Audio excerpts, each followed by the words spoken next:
It's more than just another radio show. It's a beacon of truth. Fasten your seatbelt and find out why they call Deacon Harold Burke-Sivers the dynamic deacon. Join Deacon Harold for a fast-paced hour that sheds encouraging light on today's culture.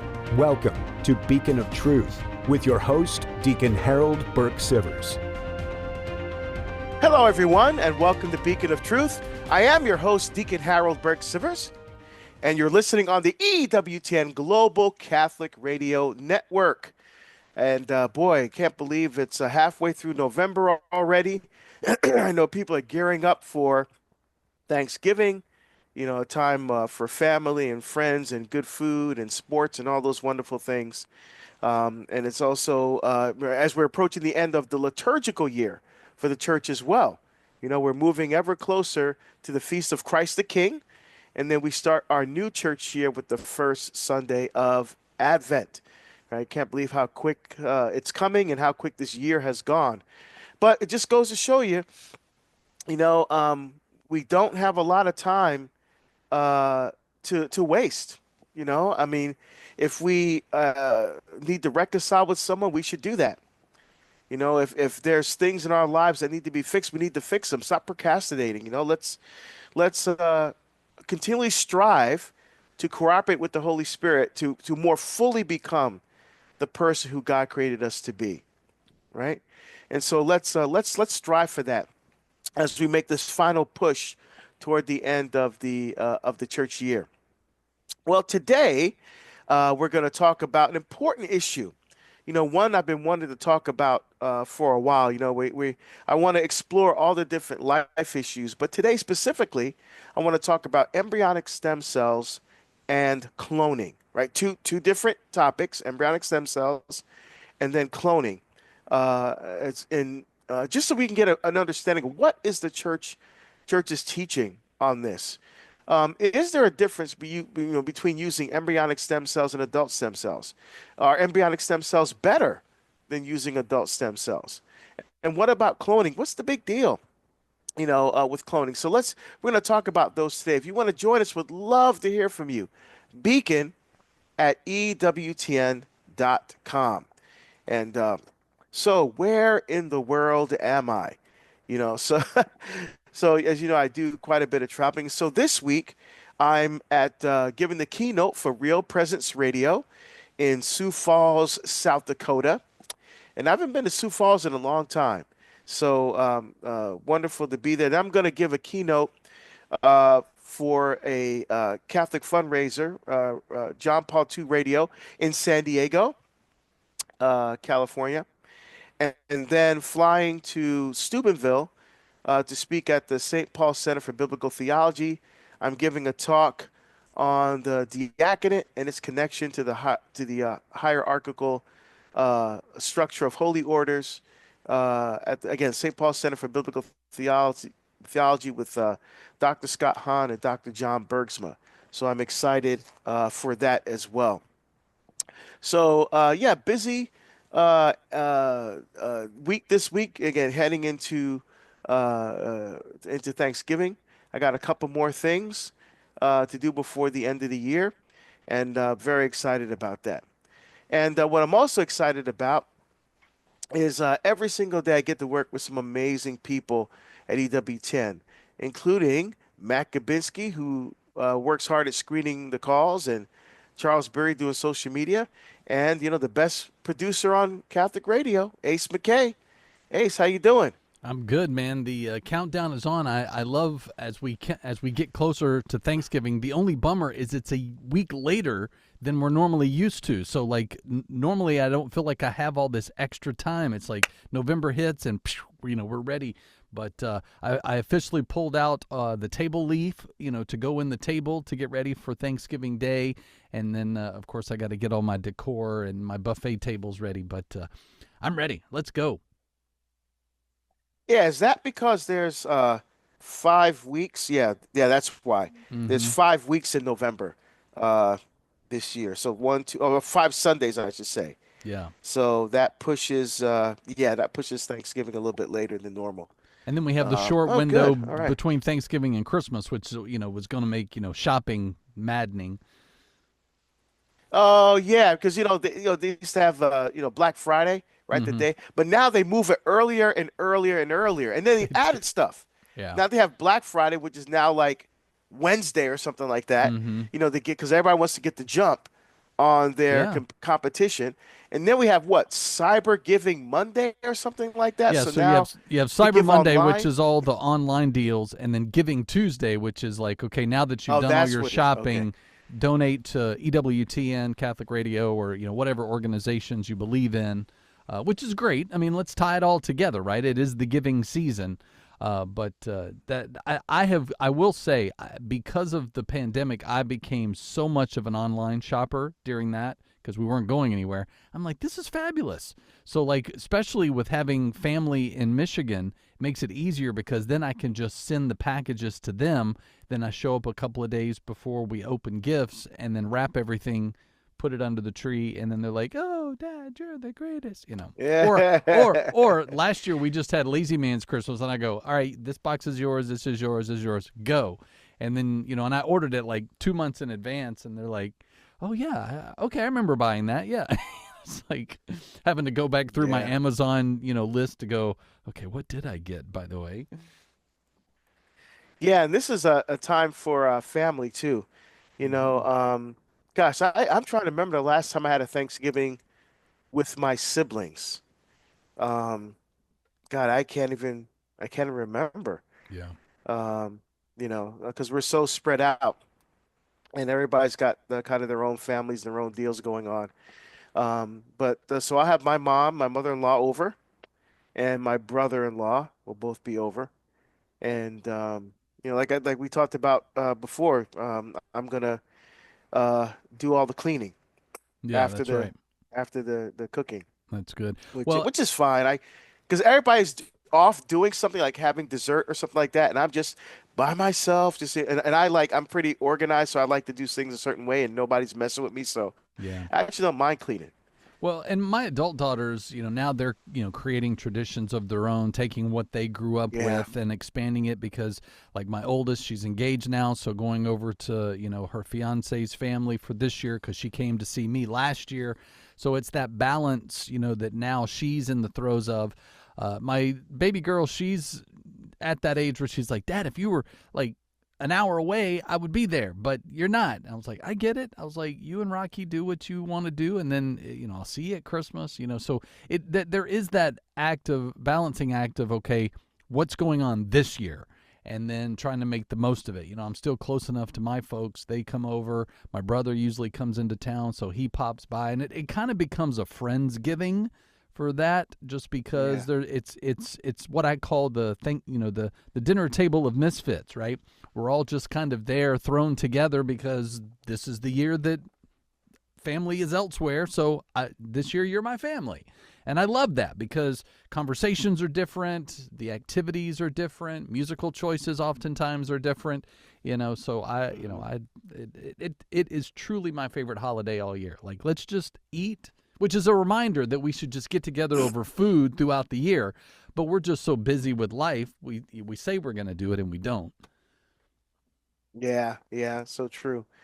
Um, and that this is what I was saying before that this is a time for healing in Mm, families too, amen. and focus on the things that unite us instead of the things that separate us, Yeah. and pray that God continue to bring a level of healing into our family situations, Yeah, I because mean, again, life is too short. The last thing you want to do is die with regrets, sure. you Well, know? and I lost, two of my radio friends this year to cancer. And so thinking about them, this for their families, not only being the first holiday without them, but also, very thankful again to have another day because we aren't guaranteed. These guys were, one was slightly older than me, one was substantially younger. So again, we can't go on age, we can't go on health status, we can't go on the fact that I work out every day and I eat my veggies or any of that stuff. When God's timing comes, it's it, right?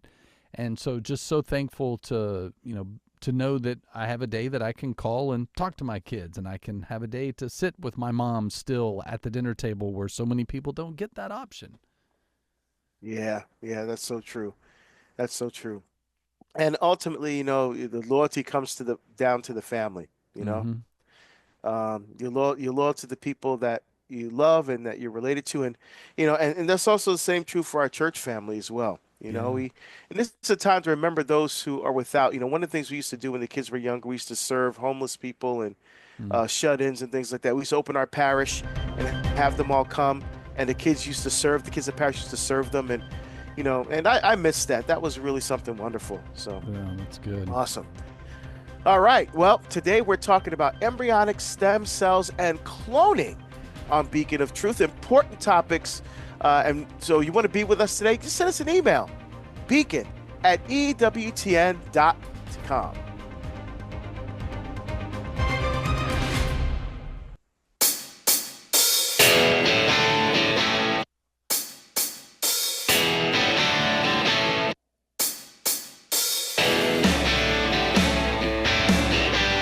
Yeah.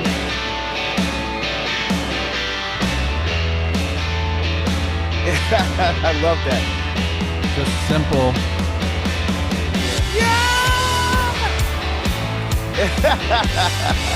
I've heard bands.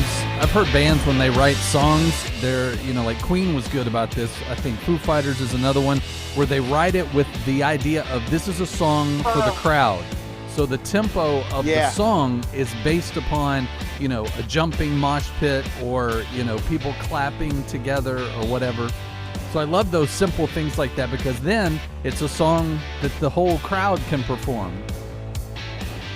Exactly. Like AC/DC's, really. I mean, that's like, their song's almost written with anthems in mind, Shook Me All Night Long. And I mean, how could you not move or clap and, to that kind of stuff? Yeah. That's awesome. Again, it's simple, but effective when you're playing live in front of people. Yeah, no doubt. That's awesome. All right. Well, this is Beacon of Truth. I'm your host, Deacon Harold Burke-Sivers. And today we're talking about important issue, embryonic stem cells and cloning. Would love for you to be part of the program today.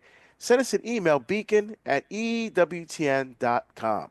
Of course, we want to let you know about the Eucharistic mystery as we journey deeper into that. Of course, there's great ways for you to do so and at no cost. Download the free ebook, The 12 Stations of the Most Holy Eucharist, when you go to EWTN.com/Catholicism. Get yours in time for the holidays, so especially if this is the time that you reignite your time in Mass and your adoration time, this is something to take with you as well.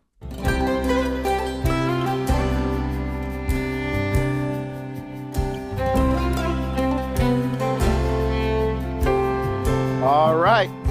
Well, it's now time for us to break open God's Word in the Psalms, the book of sung praises, or the Hebrew hymnal, which we hear at every single holy sacrifice of the Mass. Today, we're going to take a look at Psalm 115. Psalm 115 is in Book 5 of the Psalms. It's one of the Hallel Psalms, so Psalms 113 to 118. And Psalm 135 are the Hallel or praise Psalms. And so we're going to, this one's pretty long, so we're not going to be able to get the whole thing, but let's look at the first, 8 verses or so of Psalm 115.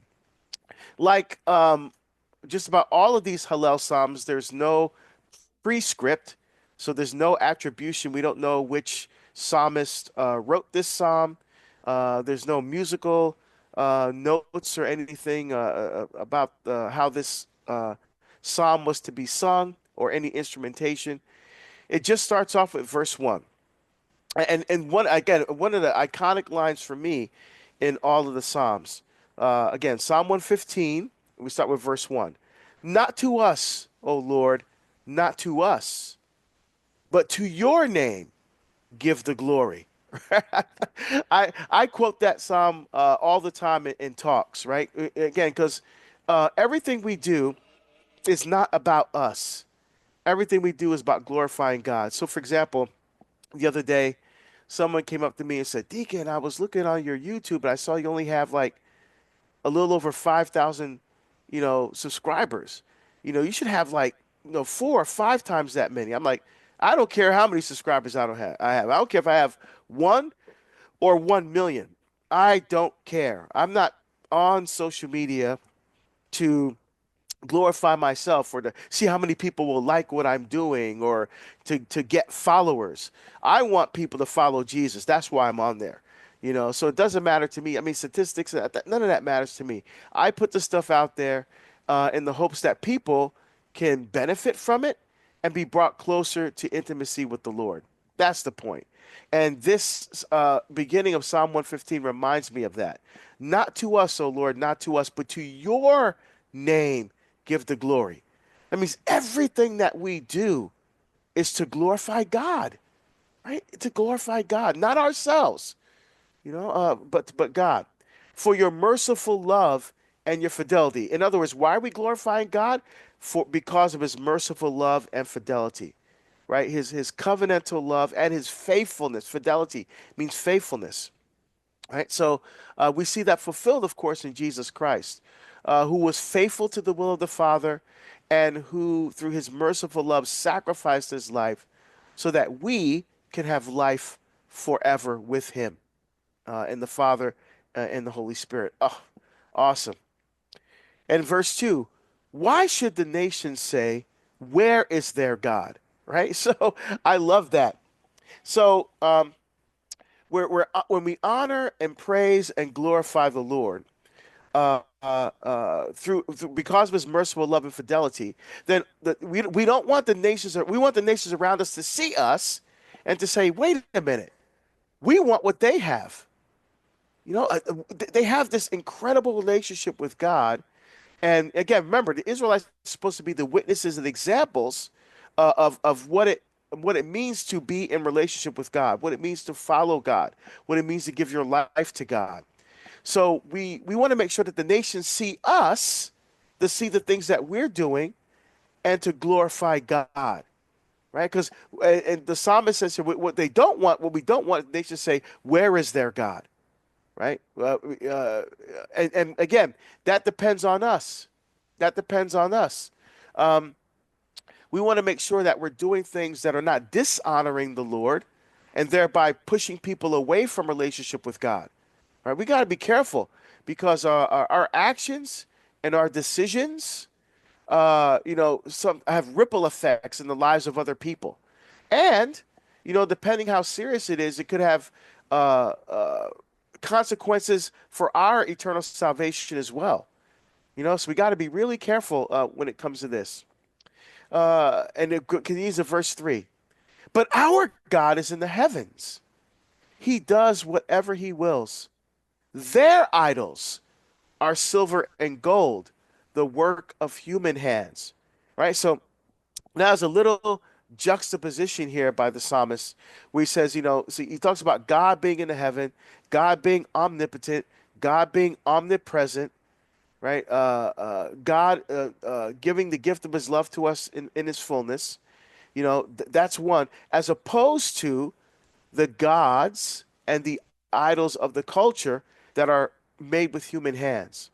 So we got to remember, uh, there's only one creator, God, right? There's only one creator, and that's the Lord. We co-create with God, right? So we don't create anything. We co-create with God. But sometimes, again, when we don't have that relationship with the Lord, or we think that we're God. Remember the temptation in Genesis 3, you will be like God. So we think my creation and what I create and what I develop makes me God. I'm bringing this particular psalm up because we're talking about embryonic stem cells and cloning today on the show. Um, and we want to make sure just because you can do something doesn't mean you should do something, right? Because we want to make sure that in everything that we do, that we're maintaining the dignity and respect for each and every human person made in God's image and likeness. And just because you're a brilliant surgeon or you're an incredible mathematician or you're a physicist that's looking into the origins of the universe and you're discovering things, right? And you win all kinds of awards and accolades from your earthly counterparts because of the discoveries that you've made. But you've got to be careful. We need to attribute those things to God. Now, of course, atheists don't attribute, because they don't believe in God, they attribute it to themselves, right? But ultimately, that's all going to fail, because everything that we're discovering is really an uncovering of what God already has put in place. All we're doing is discovering what's already there. Yeah, I mean, if we have the mindset of everything belongs to God, everything comes from Him, then it allows us to remove ourselves. It keeps us humble to know that every piece of technology that's created, every code that's written, everything is from, God infiltrating into our brains, or, providing us with anything that gives, or, providing us even now in a world, as musicians, you can learn a riff that you couldn't quite figure out on your own, but someone else did figure it out, or the musician who created it. It's like, yeah, people, Paul McCartney did this with Blackbird. People kept playing it wrong. And so finally he's like, no, it's like this, and you're like, but again, it's all these ideas that, again, are God saying, here, I'm gifting you this, because now it will not only benefit the world once you put it out there, but it's also to rise your name and reputation based on my hand. Yes, exactly. That's exactly the way to think about it. And and then the psalmist warns us about the dangers of self-idolization. Yeah. When we don't do what you just said, Ace. He talks about the idols of the culture, the emptiness of it, the fallaciousness of it. In verse 5, so he wants to expand on this idolatry of the culture where we think we're God. They have mouths, but they cannot speak. They have eyes, but they cannot see. They have ears, but they cannot hear. They have nostrils, but they cannot smell. So it's not just like a statue idol, right? Yeah. All the things that we think make us God, right? We're saying things, but we're not saying anything, right? We're saying things to glorify ourselves, but not glorifying God. So ultimately, it's empty. We have eyes, but they cannot see because they're still blinded to the truth. They have ears, but they cannot hear because they're not open to hearing any other way of thinking or opinion except their own. They have nostrils, but they cannot smell. They cannot smell the odor and in a sense, the stench of moral relativism and subjectivism, and putting me at the center of everything.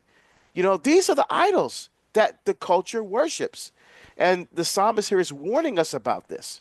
Well, and I'm pushing as much on myself in this statement because I've been in this headspace. But here's the reality. If all I ever left behind was a song or a radio show or the cure for cancer or whatever, if that's my only thing and I stepped on people along the way, all for a look at me, and never acknowledged God, didn't love well to those around me, then none of that means anything. And I would much rather love well and have, the accomplishments I have based on knowing that that's what God wanted for me than to make it about me or to continually go, well, the thing I did 6 years ago, that was a banner year, I mean. Yeah. They always say you're only as good as your last win or your last award. I don't want to be able to put my stuff on a shelf or in a book or on a website and then go, look at what I did. Like, I want people to, I want a little piece of the love that I have for people to be what is left. And it just keeps going and going. Yep. And to end that thought in verse 8, their makers will come to be like them, as will all who trust in them. Right? Ooh, very beautiful words from the psalmist. We're talking about embryonic stem cells and cloning on Beacon of Truth. Send us an email, beacon@EWTN.com.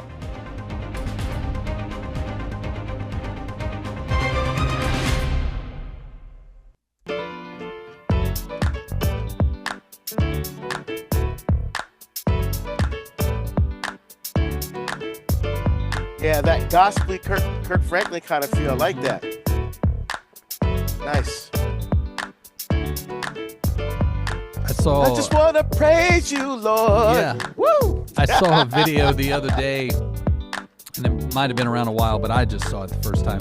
It was a family that had just come home from church, and after lunch, they were singing the Wheels on the Bus with their grandson, but they were doing it with a gospel flair. So I'd never heard it in this manner before. And I was like, that is amazing. And the little boys just, you know, I was like, that's it. You're combining the worlds. Let's give it to God. Wheels on the Bus, because God did it. I didn't do it. I just got behind the wheel and drove. Yeah, that's it. You know, it's wonderful also to see how many contemporary musicians got their start in church. Sure. You know, singing in the gospel choir or singing in folk choir, whatever it is at their particular church. Mm-hmm. You know, so they started off their careers in the church. Yeah. And that was a springboard. And the thing that we talked about this, you know, with the Psalms just now, not glorifying ourselves. And so often these artists, when they win awards, they will thank God, first of all, which is awesome. Yeah. And then they'll go back and say, you know, I started off in the church. You know, they'll go back and remember their roots, where they came from. Yep. You know, and those influences that led them to where they are today. And that, I think that's absolutely awesome. And oftentimes they return to it. Like at some point after they've made their big album, then they're like, okay, now I'm going to give God what's his by, you know, and they breathe life back into songs that I know as a musician. Like if I play a song for my kids that I grew up on that was, you know, very instrumental church-wise or contemporary Christian even, and they're like, wow, I've never heard this, you know. And so to see them get excited about songs or sing songs that, you know, are stuck in their head because we revived it for a Sunday worship or it was just on in the car, like that to me, that's another legacy thing of the little things that helped bring us closer to God. Let's pass those on to other people so then they can also make those jumps with you. Yeah, exactly. Yeah, you're not doing it in a vacuum. Yes. Yeah, that's for sure. Love that. Well, you're listening to Beacon of Truth. I am your host, Deacon Harold Burke-Sivers, and today we're talking about embryonic stem cells and cloning, two very important issues in the life of the church. And so we'd love to hear from you. Send us an email, beacon@EWTN.com. Well, if you've been asking questions like, how do I find a soulmate? What do I do with my life, with the love, with the theology that I'm learning? How do I give that back to God? Well, Crystalina Everett, she helps to make sense of all that each and every weekend with Women Made New. You can catch that at noon Eastern on Saturday. And then, of course, on demand as you join Crystalina on a weekly basis or even daily if you've got episodes to catch up on. Easy to find, EWTN.com, and a part of EWTN Radio. All right, fantastic. All right, well, today we're talking about embryonic stem cells and cloning.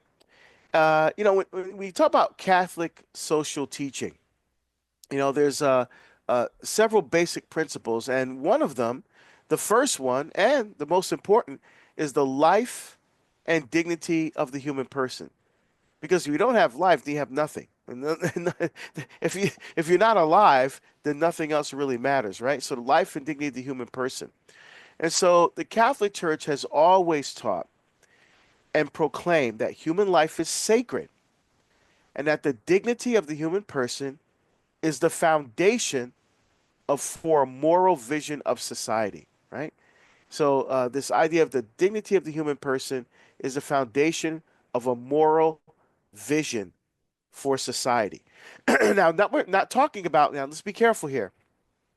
We're not talking about imposing a moral vision on society, right? That's not what I said.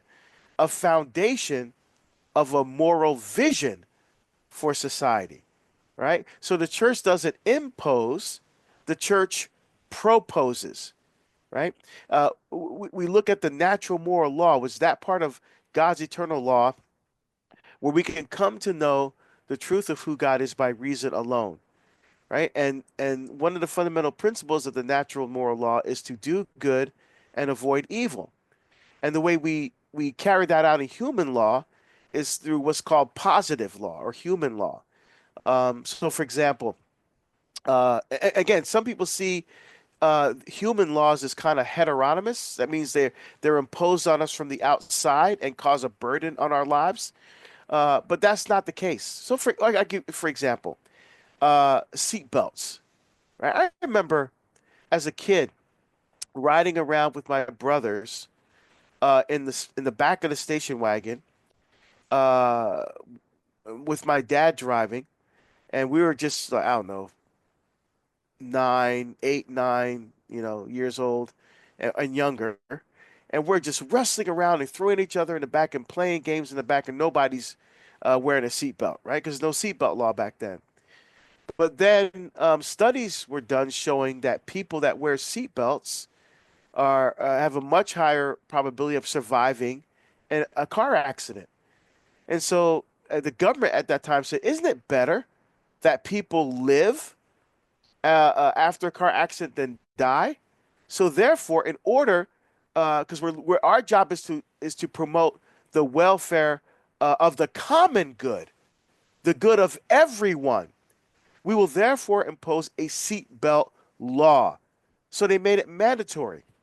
So some people say, I don't want to do that. Who is the government to tell me what to do with my body? Yeah, sound familiar? Right? But the government said, no, it's always better for people to live than to die in car accidents. So therefore, we're going to impose this seatbelt law, which is a good, positive law, right? It's a good application of the natural moral law to do good, right? To keep people safe and avoid evil, which is dying as a result of a car accident.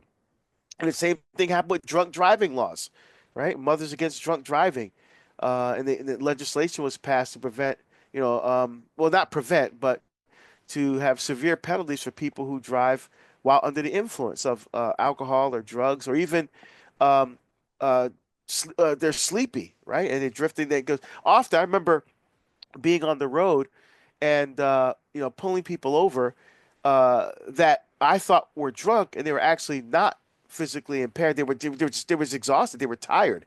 They should have driven to a motel and spent the night there, but they thought, I'm just gonna push through and get through. I'm like, nah, so these are why some of these laws exist. Now there are some laws that are unjust laws that were imposed. For example, you think back in the time of slavery. Those are very much unjust laws, right? Did not why? It didn't take into account the life and dignity of the human person, because they said that some people, namely black people, were property and not human beings, right? And so you have to say that that a human being is actually not a human being to impose your will on them. I've been seeing arguments recently, uh, for example, with abortion, where the pro-choice person is saying things like, "Well, it's not really a person; it's a parasite."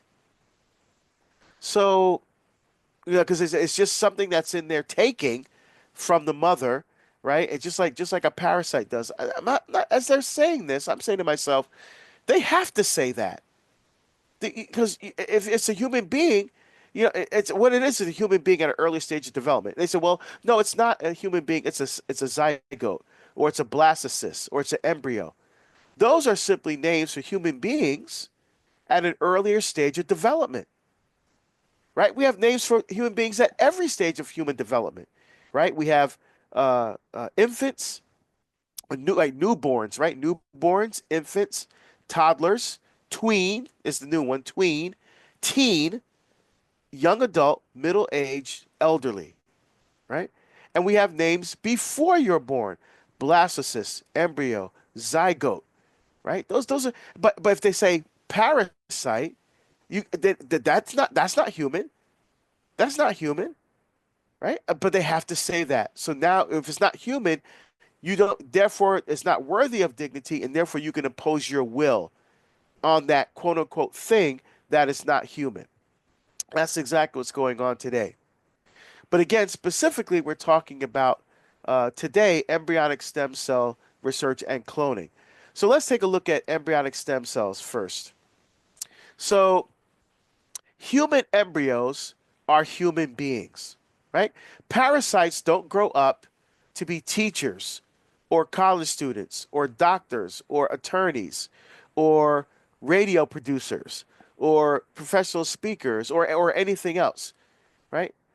So they want us to believe that two human beings come together to create something that's not human, and at some point, which they can't even agree on, becomes human, and then we can start treating that with dignity and respect. There's even people now who are saying, even after the child is born, you can still take the life of that child because they're not really a human because they haven't, it doesn't have much cognitive function or ability. That is ridiculous, right? And we see that carried through to the spectrum on the other end with the elderly, right, and the disabled, because they don't provide a in their mind, right, they don't provide a vital function or service to society. They're no longer useful to society.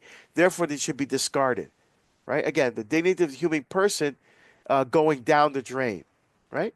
So, again, returning to our discussion, human embryos are human beings. No if, ands, or buts. No question about that. So, respect for the dignity of the human being excludes all experimental manipulation or exploitation of human embryos, right?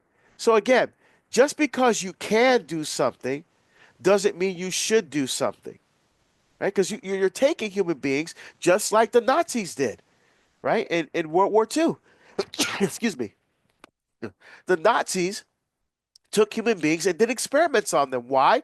Because they did not see them as human beings, right? And that's the problem, right? And this is why this again, the church says this is what it means to be human, right? And this again, we're looking at the common good. These are just basic fundamental principles that are part of living in a just society, right? So recent scientific advances show that medical treatments that researchers hope to develop from experimentation on embryonic stem cells can often be developed by using adult stem cells instead, right? So, excuse me, I got a little bit of a cold, right? Which happens. It's what do you call that again? It's um, comes with the territory, right? So when you travel as much as I do. So in other words, so human researchers are showing that you can get the same benefit, or actually you can get even better benefits from adult stem cells than from embryonic stem cells. So adult stem cells can be obtained without doing any harm whatsoever to the adults from whom those stem cells are derived, right? Um, so there's no valid medical argumentation in favor of using embryonic stem cells. And I'll show you why that's true in just a minute. And even if there were benefits to be had from such experimentation on human embryos, that would not just justify destroying innocent human life. When is it ever okay to take the life of an innocent person? It is never okay, right? But again, if you don't see it, it's just an embryo. It's just a parasite. It's just a blastocyst. Call it whatever. Again, they're calling things non-human so they can impose their will on them. I mean, look, just take a DNA sample. What does DNA come back as? Human, right? Makes sense. So you're listening to Beacon of Truth. I'm your host, Deacon Harold Sivers, and today we're talking about one of the fundamental principles of Catholic social teaching, the life and dignity of the human person, particularly embryonic stem cells and cloning. You want to be with us? Send us an email today, beacon@EWTN.com. All right, the church has taught that destroying embryos, who are human beings at the earliest stage of development, for the purpose of harvesting stem cells is always morally objectionable and evil, right? So there's no justification whatsoever for experimentation on embryos. None. It is always morally objectionable and evil. Why? Because you're taking an innocent human life. Now, just a refresher here. In the commandments, in the list of the commandments, number 5 is thou shalt not kill. And the word there in Hebrew is ratzach, ratzach. And ratzach means the taking of an innocent human life. right? So if you're in war, or you someone breaks into your house and tries to take your life, you have the right to defend yourself, right? You have the right to defend yourself and your family. Uh, but because the person that's attacking is not an innocent person. But there's never a circumstance where it's ever okay to take the life of an innocent human being. So every living human embryo is a human person with their own identity, their own personality, their own soul that was given to them by God that makes them unique and special than any other person has ever been created in human history. Therefore, they have a right to their own life.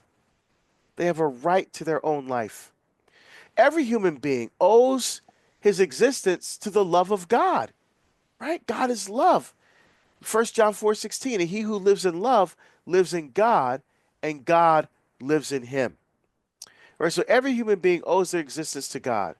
And only the love of a husband and wife constitutes a mediation of that love in conformity with the plan of the Creator. So, in other words, the church teaches that the conception of new life happens within the context of the covenant relationship of matrimony between a husband and a wife, right? Because creating life outside of that, outside of a relationship of love, because remember, in matrimony, it's an extension of the love of God, right? So in Genesis chapter 1 and chapter 2, God is the first that God does with human beings, he establishes a covenant between the two of them.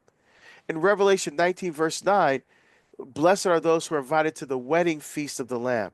Right? So this idea of marriage, and so often in the Old Testament, God compares his relationship with Israel, a husband and his spouse, and his wife. Relationship between God and his people. So it's with that in that context of a covenant relationship, a loving relationship is an extension of God's love in which new human life is created. Why? Because that life will be protected and respected within the very hearts of their parents, their mother and their father. If that life is created outside of that context, then the chances for manipulation of that person is vastly more likely to occur. Now, of course, there are exceptions, right? To marriage. So, for example, if you have um in a married couple, you have a husband who's an abuser. Maybe he drinks too much, and he physically abuses his wife and children. All right, that obviously, uh, uh, again, those are real things that happen. I mean, my parents are divorced, so these are things that happen. But that's the exception, not the norm, right? The exception doesn't become the rule, right? So we always want to strive for God's plan, and yes, we're human beings. We're weak. We're fallible. We're sinful. We make mistakes, but we should always strive for the ideal, right? Because that's in the context where true human flourishing can occur, right? And that's God's plan, to flourish, to become who God created and calls each one of us to be. In Genesis chapter 1, it says, be fruitful and multiply and fill the earth. So fruitful is ephrata in Aramaic, or para in Hebrew, which means to blossom, right? To blossom. And that's what we want, right? Each of us wants to flourish and truly become who God created us to be. So the conditions and circumstances under which stem cells can be licitly obtained without violating the rights and dignity of the human person includes stem cells from skin cells, from umbilical cord blood, and from bone marrow. Right? So those are three sources where you can licitly obtain stem cells from an adult without violating any of the teachings of the church when it comes to the dignity and respect of a human person, and no one is harmed or killed during the obtaining of those stem cells. And one of the things that I would say too, after watching my daughter, who was born 4 weeks premature, and seeing babies in the NICU that were a pound or less, in a lot of cases, like, it changes the visual. So again, we've talked about this before, but it even lines up with our Psalms talk today of that if everything comes from God and everything belongs to God, then the reality is that we talk ourselves scientifically out of a miracle. You know, like we put a digit on it, or we put a, equation that's like, that's the answer. And when it comes to flesh and blood, it's not. It's what is God's plan for this child, for this person, and as we grow, we learn what that is, hopefully. Doesn't happen too late, but for us to make a choice for someone else is also ungodly. Yes, exactly right. But that's why I have to be really careful when we talk about important issues like this. That we don't get caught up in politics. That's the other thing. Yeah. What we're talking about here are not political issues, right? That we're not talking about political issues here. We're talking about life and death issues that have become politicized. Yeah. Right? Life and death issues that have become politicized. And so we always want to go back to the fundamental, basic moral principles of that serve as the foundation for what we believe and how we live in this world as people that are supposed to respect our fellow human beings. Amen. Right? That's the key to the whole thing. And we can't ever forget that. You talked about your daughter. I mean, I've also had 2 kids in NICU as well. And, imagine they say, well, someone to say if they're outside of the womb, they're a human being, but if that same child, in fact, we better for them to still be inside the womb, right? But because they're not in there, they're in the womb, so they're not a person, but they're outside, it is a person. That makes no sense. Yeah. Right. But again, this is something that happens when we don't look at every single person made in the image and likeness of God. Amen. Yeah. So let me give you an example of how important this issue is. So the state of California, a few years back, handed out nearly $230 million to 14 research teams, asking them to develop new stem cell therapies. All right. So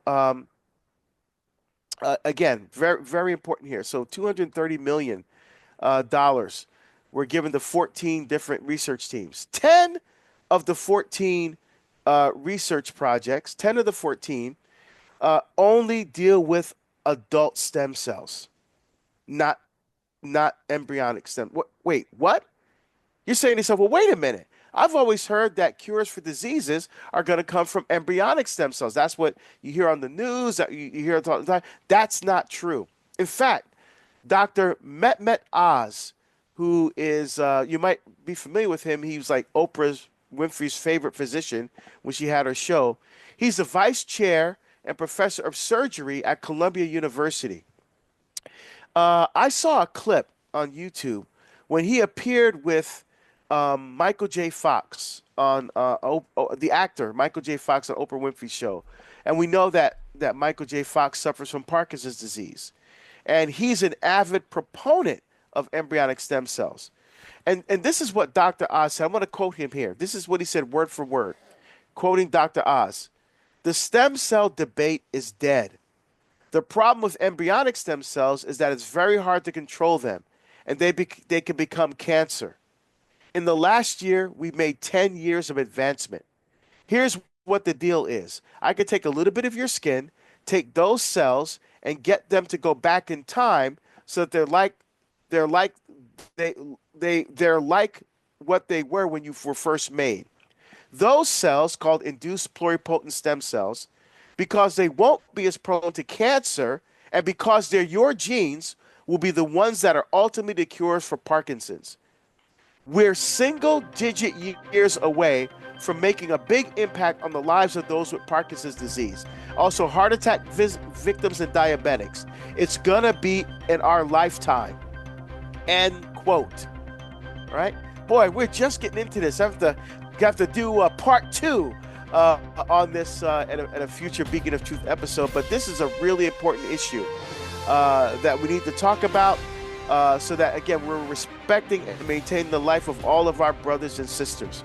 All right, well, remember, you can stream today's show by visiting Podcast Central at EWTN.com/radio. And don't forget, you can do the Soulful Psalm segments through the EWTN app or through Spotify or SoundCloud.